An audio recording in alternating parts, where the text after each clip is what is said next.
Entre tanto, el debate crece. Las FARC insisten en cuestionar la decisión de la Corte Constitucional.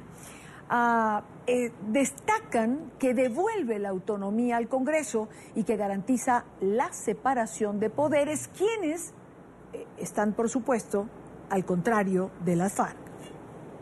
Para algunos analistas, la decisión de la Corte es acertada porque le devuelve al Congreso funciones fundamentales. Esta decisión es muy buena, pero apenas repara la función del Congreso. Y veo con extrañeza que algunos congresistas la critiquen, porque es que están perdiendo autonomía. Es un Congreso, digamos, sometido al gobierno. Las FARC continúan en lo que llamaron asamblea permanente en las zonas de concentración, estudiando las disposiciones de la Corte. Podemos catalogar esta acción como un golpe de Estado contra el proceso de paz, con el pretexto de quitarle las facultades al presidente y entregárselas al Congreso. Es necesario redistribuir los compromisos de las partes. Está pendiente el encuentro entre el gobierno y las FARC para analizar las implicaciones del fallo.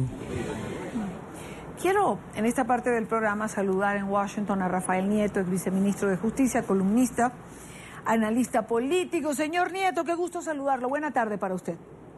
Y Dania, muy buenas tardes. ¿Cómo está usted? Pues aquí estamos para preguntarle, ¿es un golpe de Estado el proceso de paz lo que ha decidido la Corte de Justicia en Colombia? En absoluto. Lo que era un cuasigolpe de Estado era precisamente ese conjunto de facultades extraordinarias que se le daban al presidente de la República en el acto legislativo para la paz, que todavía están. Todavía se mantienen esas facultades extraordinarias, no las ha tenido ni siquiera el presidente Chávez en Venezuela, y era también parte de ese golpe de Estado el recorte de las funciones del Congreso, que suponía que para todos los efectos no fuera sino un mero firmón, un notario de lo que le proponían el gobierno y las FARC.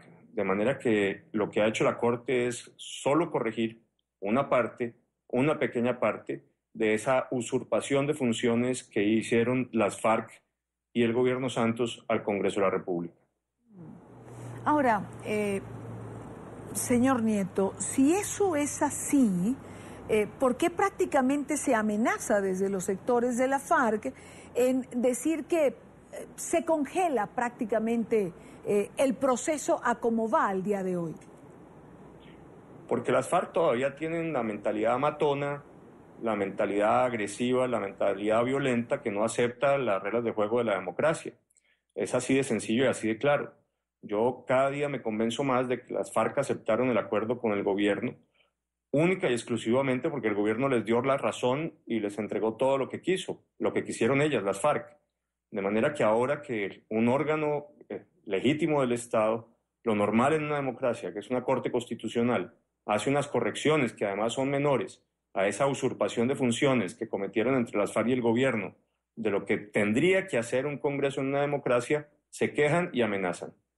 Pero no es nada distinto a eso, es un reflejo de que su mentalidad no es la propia de quienes deben vivir en democracia y aceptar las decisiones tomadas por las Cortes. Ahora, menores pero útiles para quienes piensan que el Congreso tenía que tener más poder de discusión y de decisión. Es que, Dania, lo que hicieron las FARC y el gobierno en relación con el Congreso es francamente inaceptable en un régimen democrático. Si antes en la Constitución Nacional se decía que tenían que haber 4 debates para hacer una ley y 8 debates en 2 legislaturas distintas para hacer un acto legislativo, es decir, una reforma a la Constitución, lo que pactaron fueron 3 y 4. Y además se redujeron los tiempos, de manera que el debate parlamentario se agotaba prácticamente. En estas materias relacionadas con el acuerdo, además, se establecía que la iniciativa solamente podían ser del gobierno y nunca los congresistas. Que los congresistas no podían votar una parte del articulado, la que les gustara así, y la otra no, sino todo en bloque. Que además no podían proponer ninguna modificación a lo que les presentara el gobierno sin el visto bueno, sin el aval previo del gobierno. Y hay que recordar, Idania, y me parece que esto es un dato que es importante, sí, que además el gobierno no puede presentarle al Congreso ningún proyecto de ley ni ningún proyecto de reforma a la Constitución relacionada con los acuerdos sin el visto bueno previo de las FARC. Es decir, para todos los efectos, las FARC cogobiernan en Colombia en esta materia. La Corte lo que ha hecho es simplemente devolverle 2 pequeñas facultades a los congresistas, la de presentar modificaciones y la de poder votar, no en bloque, sino uno a uno cada uno de los artículos. Lo mínimo en una democracia. Las FARC no se podrían quejar de ello. Ahora, digamos que el proceso puede tardar más, pero al final el gobierno del presidente Santos tiene mayoría en la Cámara, ¿no? En las cámaras.